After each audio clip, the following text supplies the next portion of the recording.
Welcome to Radar Cop Podcast. I'm your host, Al Martinez, also known as Alpha Mike. This is episode 323, The Sheriff. What are we going to talk about today? Well, we're going to talk a little bit about the election, but we're also going to talk about something that's extremely important, and that is sheriff races all around the United States. I'll explain. Pay attention.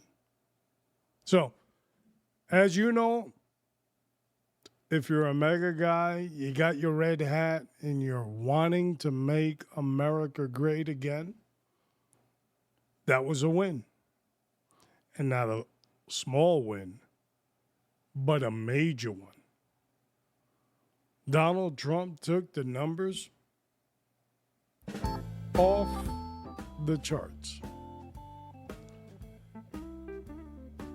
It was a astounding, important win. Americans gave a clear response to the lefty Democratic Party, and that is get lost.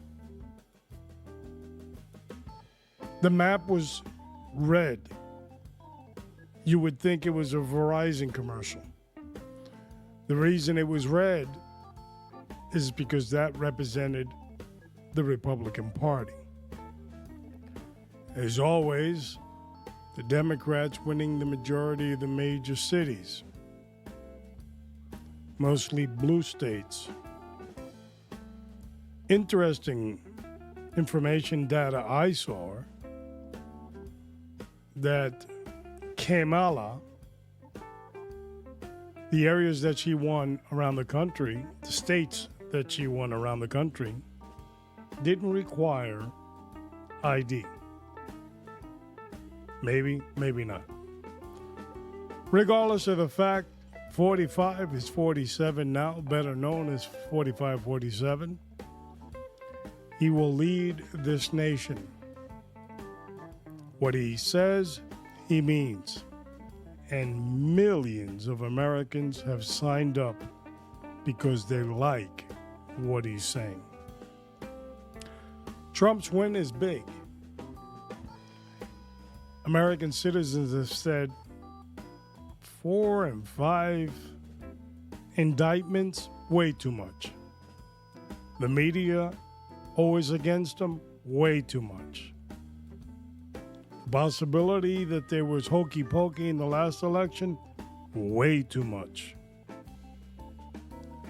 2 assassination attempts, way too much.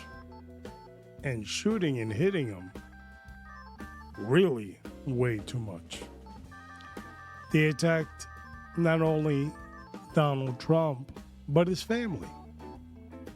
Well, not physically, but they dragged him into court too. It was repressive, what they were doing. Pure communism. Oh, you say, come on, what are you making a big deal about it? It's all politics. No, it's not. And Americans didn't like it. You know, General George Washington was quoted as saying, Americans like a winner. And everything that I just explained about Donald Trump, he won. Winning each case, winning every prosecution that they threw at him, and surviving assassination attempts. Americans like a winner. And he proved that day. Morning in America. Millions of us stayed up to around 1:30, 2 o'clock when the media started, should we report it? Should we wait till tomorrow, next week, next month? But Newsmax, around 1:30, 1:45, they were a little shaky, but they decided to tell the truth. And they called the election for Donald J. Trump. Shortly after, the rest of the media started slowly jumping on board. He wouldn't come out till like 2:30 or close to 3 o'clock in the morning, and there were millions of Americans watching. There was no celebration in the streets. There were celebrations quietly at home.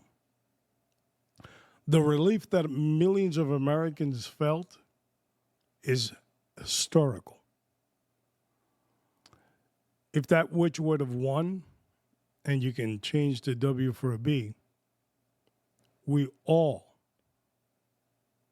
would be marching to the communist tune.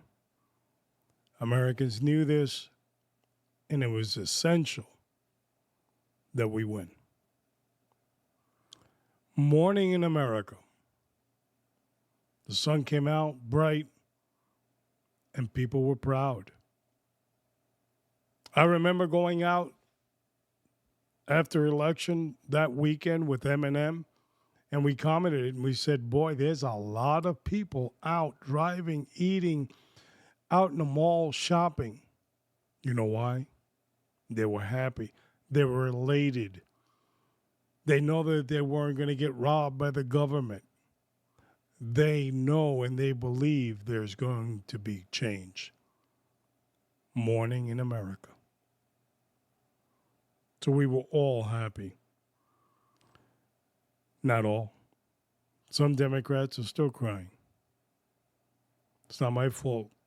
You signed up on the wrong team. Sheriff races around America are crucial, and that's what our theme is today. Yes, we're going to talk a little bit about the Miami Dade race, specifically because that's going to be my example. But I'm also going to talk about how important sheriff races are around the country. Are you listening? Did you hear what I just said? Important, paramount. Pay attention. It is crucial. And we're going to talk about that today. So what's next? Donald Trump is going to lay out his agenda, what's called Agenda 47. It's going to be fast-paced. Some people are not going to like it. Some people are going to love it. But it's a roller coaster ride in American history that we as Americans will never forget. If you're looking for good gun training in the Tampa Bay area, look no more. RaiderCopTAC.com is our website, RaiderCopTAC.com.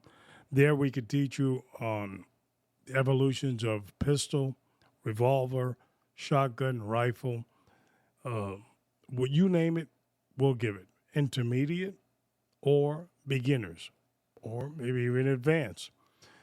You know, when you take a course of training in anything, there's something that you can take out of that training that you can put in your toolbox. So, if you're in the Tampa Bay area, west coast of Florida, RaiderCopTAC.com.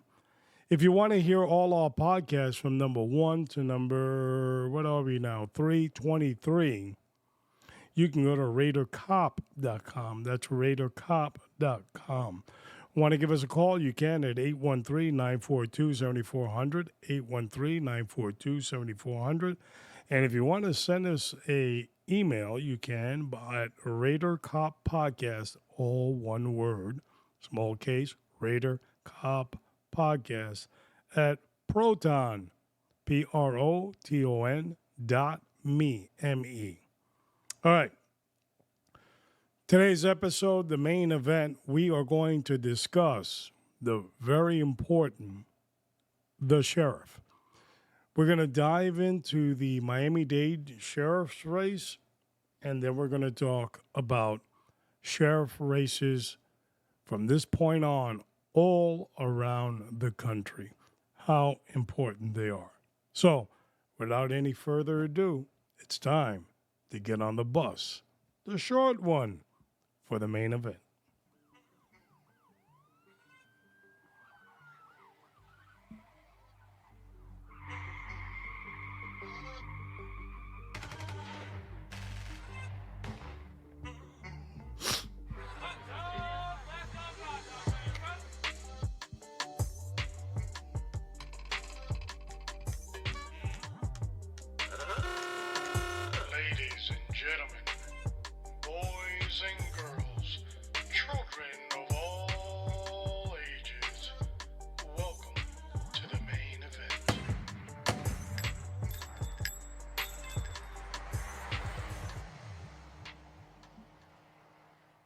This is a Brooklyn-bound 2 express train. The next stop is Fulton Street. Stand clear of the closing doors, please. As we get on the train, episode 323, The Sheriff. Let's dive in on what happened in Miami Dade. I'll talk a little bit about the background. I've done already a podcast, I believe 2 podcasts on the subject of the Miami Dade Sheriff's race. So I won't spend a lot of time on it. And then we'll dive in to the topic, which is the sheriff. So Miami-Dade County, after over 60 years, I believe the last time they had a sheriff in Miami-Dade was in 1966. Through legislative process, they removed the sheriff, and they called it because of corruption. They said that the corruption was extremely disturbing back then in 1966, so they decided to eliminate the sheriff's office, the elected official, and the Florida voters agreed. They said, hey, sounds like a great idea. You guys can do that. They went to a appointed director, and the top politician in Miami-Dade would actually be that statutory person of sheriff, because they were elected, and then they would transfer their power to a director of police. Sounds strange? Sure is. And for over 60 years, they did that foolishness in Miami-Dade. Well, a couple of state congressmen thought this is a bunch of BS. They tried several times in a decade to get it passed, to be placed on the ballot, and it kept on failing. But like every blind squirrel, every now and then they get a nut. They got the sheriff's addendum placed on the election ballot. Yes, the elected officials in Miami-Dade County had meltdowns, said this is ridiculous. Why would we need to do this? Da-da-da-da-da. But it was on the ballot. Miami-Dade County commissioners were dumbfounded. They didn't want it.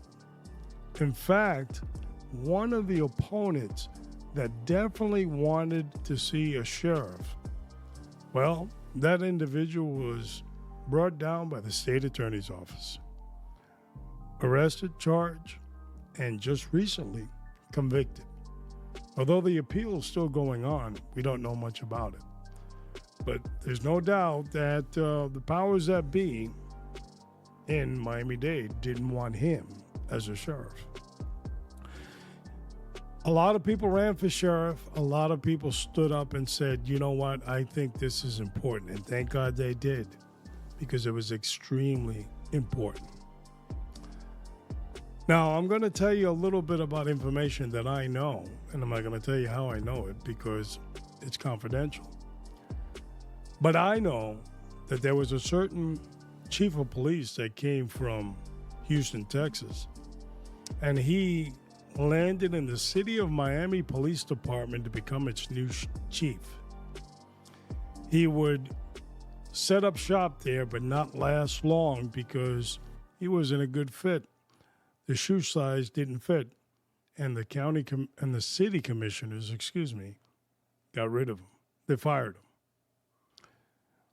Well, there's a strong possibility that he was preparing his road to become not only the chief of police, but be available to run as sheriff. Regardless of the fact he was fired, left town, and he's long gone. Our lefty Democratic Party now doesn't know who to run. They take a director of police that was a Republican, take his voter's registration card, fling it out the window, and now he's become a Democrat. and that wouldn't work out either. Apparently, he wasn't a good fit. That's all I'll say on that. Powers that be in the Democratic Party of Miami-Dade, including the mayor of Miami-Dade, will continue to look. They had a backup plan, and they brought that plan from Broward County.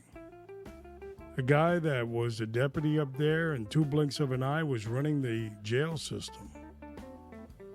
Nobody really knew how that happened. He supposedly had ties to Miami-Dade because he grew up in a city called Hialeah. And, which was true, but people were questioning, what the hell was he doing up in Broward?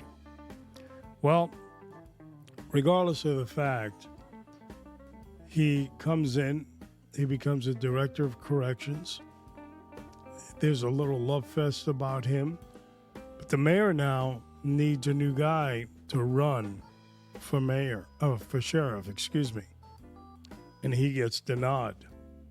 So they do a switcheroo. They start switching everybody all over the county.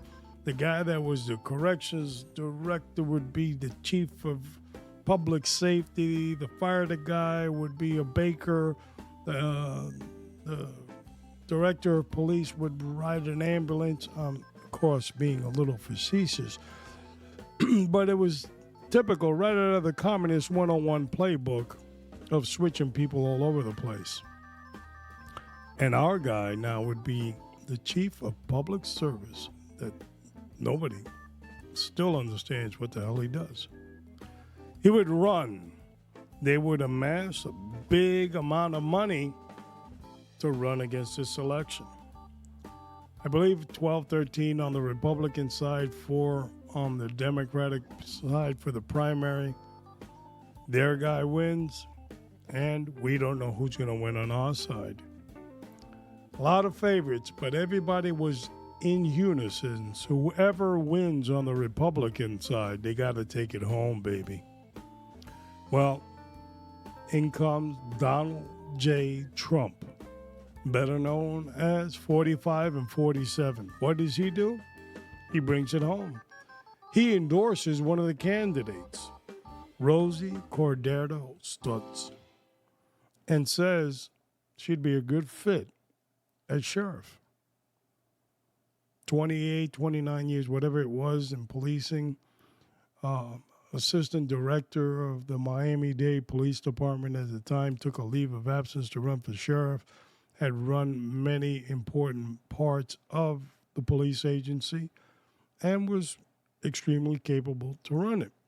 And how do I know? Because the voters said so. They voted her in. She wins the election. Over 1 million. Do you hear what I just said? 1 million people in Miami-Dade would cast their vote. She would get 55.63% of the vote, and the other guy would get 44.37%. She wins by a landslide.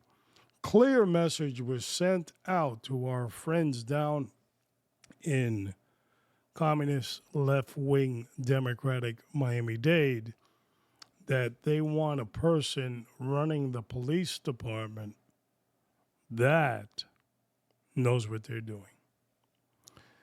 So there was question about the other guy and his background, but we're not going to dive into that. We're going to talk about something that's a little bit amiss. Now, just before this election, back in July of 2024, the county commissioners of Miami-Dade tried to do an okie dokie by pulling the rug out from everybody and saying, well, the sheriff, even though he's a constitutional officer by the Constitution of Florida, that means he's elected, and like all sheriffs around the country, they are accountable to the people.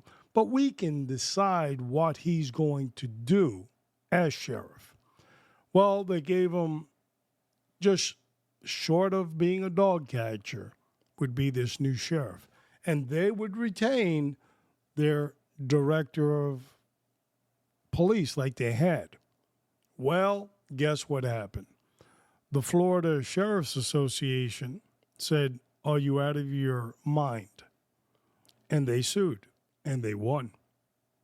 And as a result, Governor Ron DeSantis, Republican, said, knock that crap off and sign executive orders. So a lot of the property that would belong to the sheriff was being transferred, including the jail system. And all these buildings and properties have been transferred on paper at least. But now we've got some new things coming up. County commissioners haven't decided whether they're going to allow the 2,500 officers they have in the jail system to become part of the Miami Dade Sheriff's Office. Yes. Folks, another okie dokie from the Democratic Party that won't let go. They love control. So they're trying to take half the sheriff's office. So the badges prior to this election were the same. They both said in corrections and in patrol, police, they both said Miami-Dade Sheriff's Office on it. Well, now they want to say, no, we're going to keep the sheriff's office. They may or may not. We don't know what the vote is yet. But I believe, and pay close attention, especially if you're down there in Miami and Cooksville, I believe if you're listening to this, here are my show notes, by the way, that the sheriff-elect needs to fight for those 2,500 officers and the jail system and the $380 or $400 million that go with it, and not give it to the crazy left. The people of Miami-Dade have said, 55.63% of them, that the sheriff is this person. And the sheriff should be in control of both entities. More on that in the future. But let's now talk about a little bit more why these elections are important all over the country. Around the country, sheriff's races are very important. Recently, Tucker Carlson, in the Tucker Carlson show, had an individual he was interviewing, and the name escapes me right now. And this person is analyzing the Democratic left party, what their agendas are. And part of their agendas, he studies them. Now, the Democratic Party, the left, they actually have exercises that they do on how to prevent, for example, Donald Trump from becoming president. How to be an obstructionist if he were to become president. How to remove him from power if he becomes president. How to invoke certain laws to get him thrown out of being a president. This is crazy. It's like a coup. Problem is that the cuckoos on the Democratic side don't see it that way. But if we were going, instead of going left, you were going right, and it was Trump, they would see it. But now they can't see it.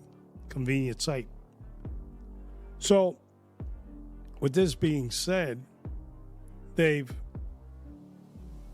created that the sheriff's departments in Florida, in Georgia, in Texas, in Alabama, in Mississippi, you get it, all 50 of them, in the entire United States, are the only thing that stands in the way of the communist Democratic Party and the people. You see, they went after Trump because he stood in the way and he won the presidency. But another aspect that's standing in the way are sheriffs all over the country. They are constitutional officers. they can either help enforce federal law or not. They're not obligated to. And we're going to look at why this came on the table. How did the sheriff's office come on the table? The left agenda, and as I explained, they do exercises and they do all kinds of crazy stuff all around the country where they try to control the narrative in politics. These exercises, some of them that I heard, and I'm going to do a podcast on this later on, I think they sound treasonous to me. For example, as soon as Donald Trump is sworn in on January 20th at 12 o'clock in the afternoon, the Democrats are going to land over about 100 lawsuits. They've planned these out months and months ago. This is the scenario if he wins, and they're going to carry it out. But we're all supposed to believe it's democracy. It's no big deal. Now, I don't know the validity of what they're suing or what they're concocting, besides becoming nuisances. But part of their strategy is also the sheriff's office around the country. Sheriffs are constitutional officers. They're voted in by the people. They report to the people. This is a problem because there's a lot of them. And to the point, it all started with police reform. You remember the riots of 2020, Summer of Love. Everybody took to the streets. They burned down the entire country. And the first thing that came out of the Democrats' mouth after the riots was the word police reform. It was defund the police and reform. Part of the reform in their investigative tool is, holy crap, these sheriffs are all constitutional officers. They're not appointed police chief that reports to a mayor and the city council. We got that clown we can control. We can't. Who's going to control the sheriff? He was elected by the people. So there's only one way to skin a cat, and that is to be a sheriff. As a constitutional officer elected by the people, the sheriff takes an oath to uphold the laws of the land. State statute, county statute, state statute, and federal statute. But on some of these federal statutes, for example, let's say a certain party is in power in the federal government and they've come up with what is believed to be maybe an unconstitutional law of confiscation of guns. The governor in that state, let's call it Make Believe USA, the governor of Make Believe USA is a crazy Democrat, and he orders, along with the federal government, and he signs an executive order, confiscate everybody's gun in the state of Make Believe USA. Well, that sheriff can say, I don't believe that's a constitutional provision. I don't think that that's lawful. I'm not going to abide by it. Now, they could sue each other. They can do all that. But the long and short of it, they're not going to get help from that sheriff's office. Most, if not all, sheriff's offices are controlling the counties. If you saw in the Donald Trump victory recently in this election, the counties were all red. In fact, they even on CNN, they posted on that computer board they had up, they go, let's see if Kamala outperformed Sleepy Joe in winning these counties. And when they clicked on counties, not one of them lit up. She underperformed. Basically, what that means is Donald Trump won all the counties. he swept all the counties in the United States that won him the victory. See how important the county sheriff is now? Hello? McFly? Anybody home? Make sure this thing is working. Okay? So, the importance of controlling it. Can they get thousands of sheriffs elected? No, it's going to take time. Might take 10 years, 15, 20, 25, 50. I don't know. But even a marathon starts with the first step. And that's what they're doing. And one of those campgrounds was Miami Dade. I know a lot of people liked the Democratic candidate. I didn't specifically like him. I don't know him. I never met him, and I'm glad I didn't. But the people that like him, I don't like them. So I know he's no good just because I know who they are. And I could tell you, you just came out of nowhere. If there's one thing in Miami-Dade, I know a lot of the backstage police operations, who the players are and who are not. And the guy that ran for the Demis, never heard of him. Never heard of him. Like I said, was a deputy, had a cup of coffee, and he rose to the rank of colonel in Broward, BSO, the Broward Sheriff's Office. Becomes a superstar there overnight, and it was transported to Miami-Dade. He resigns, retires, whatever he did in Broward, and ended up in Miami-Dade. So this is just a pilot. It could have happened in a community around you, too. It could have happened in California, Texas, other places. I'm not aware of those specifics, but I am aware of Miami-Dade. And I know that this is going to be a growing problem. What laws and what laws are not enforced. Just like these crazy state attorneys or district attorneys that don't want to convict people or go after people for certain crimes.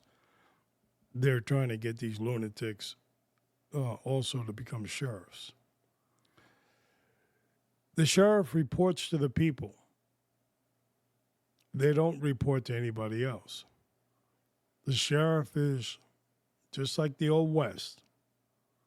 And that's the beauty of our Constitution. That's the beauty of our system. And that's a big problem for the left. And they have to try to control the narrative. Most people really don't care about sheriff races. They don't understand policing. They look at people and they go, like, if I come out and I'm running for sheriff and I tell you, I got 28 years of experience.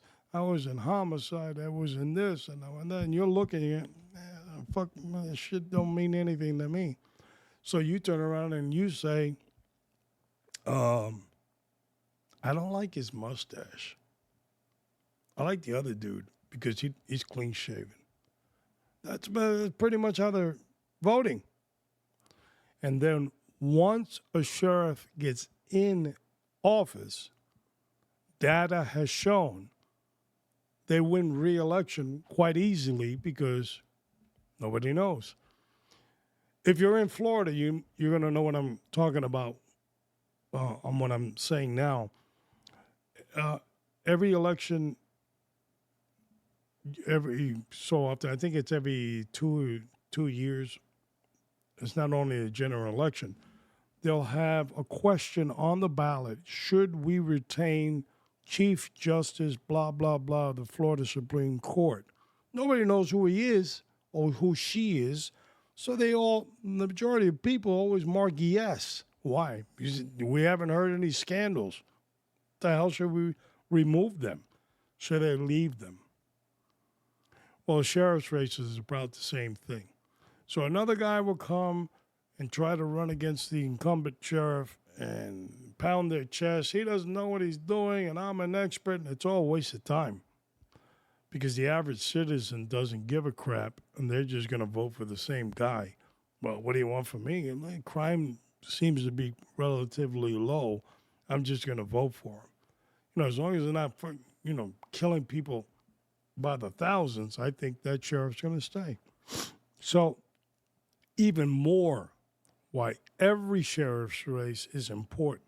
Just don't take it for granted, because the wrong one's going to come into power. Okay. So, the sheriffs, as I said, are the last frontier in America. Without the sheriffs, the people are sitting sheep for the Democrats in the future. Don't just concentrate on this win that we had now. Concentrate on what could happen in the future. Being educated enough to pay attention to sheriff's races will preserve your community in becoming more and more safe. Don't vote for people based on how you think they look and, they sound pretty good. Dive into their background, especially if they were in law enforcement. Pull their record. Find out if they were ever disciplined. What for? Did they move around a lot? How did they get around the ranks? Listen to any opposition that there might be in the police ranks, either active or retired, against this individual. I didn't know what he's doing. Please don't vote for him. Listen attentively. But do your due diligence is important. I'm going to do another show on the issue of Miami-Dade and the jail system, as we discuss whether they want to absorb it or they're going to give it over to the sheriff. It's still up in the air. An article that I read that the county commissioners were going to vote on it soon enough, of course, before January. So I'll have a podcast out on that. But remember, the sheriff, they're important. They're the last frontier in America. Don't forget, if you're looking for a good gunsmith, I know the guy. He's down in Miami. His name is Pistol Pete the Gunsmith. His information is down on the bottom of the show notes. Whether you have a pistol, shotgun, rifle, whatever it is, you want to upgrade the trigger, the sights, whatever your issue is, give Pistol Pete a call down in Miami. His information is down on the bottom of the show notes. He will teach you or tell you how you can transfer your weapon to him legally, fix it up to your specifications, and you're going to love it, and ship it right back to you. How do I know so much about Pistol Pete? See, when I was in law enforcement, he was my gunsmith. My life was in his hands, and I know he knows what he's doing. Pistol Pete the Gunsmith. If you're in New Jersey, you heard the news that the citizens of New Jersey can now carry, conceal, and defend themselves. This is monumental in the state of New Jersey, especially since New York now took away all the credit cards and EBT cards from the immigrants. They don't have any money, so there could be a little bit of a crime wave headed towards New Jersey. Sepulveda Inc., that's Sepulveda Inc., that's the guy for you. Over 20 years in NRA and police instructor. Huge experience. My friend Karras will get you set up. And if you're down in the Miami, South Florida area and you're looking for good gun training, AAA, that's 3 A's, AAA, gun safety, with my good friend Amalo. Also, Oasis Creations LV.net. Check her out. Yalitza was on our show. One of the first interview show that we did last year. We're going to do 2025, maybe about 4 or 5 of those. So give her a look at Oasis Creations LV. Lima Victor.net. So that's OasionCreationLV.net. Also, Gun Owners of America. It's about $25 a year. Give it a look. See if it's for you. But these guys are serious.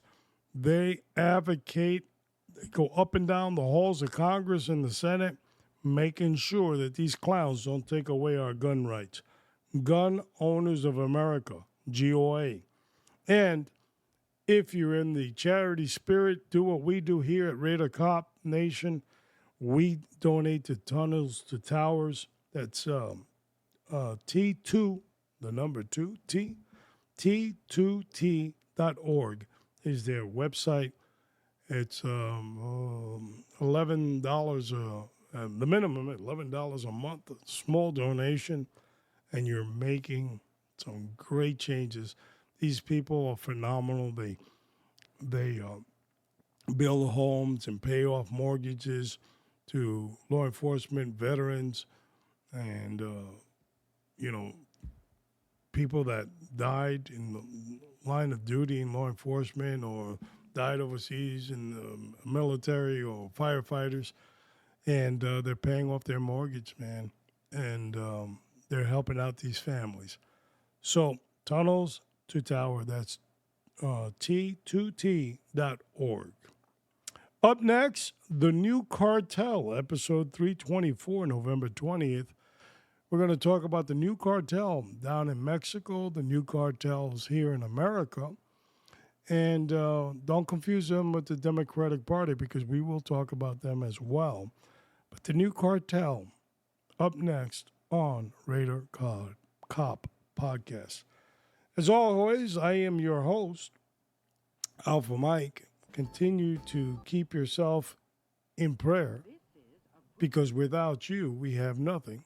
Continue to pray for your loved ones. And most importantly, continue to pray for the United States of America. I'll see you downrange.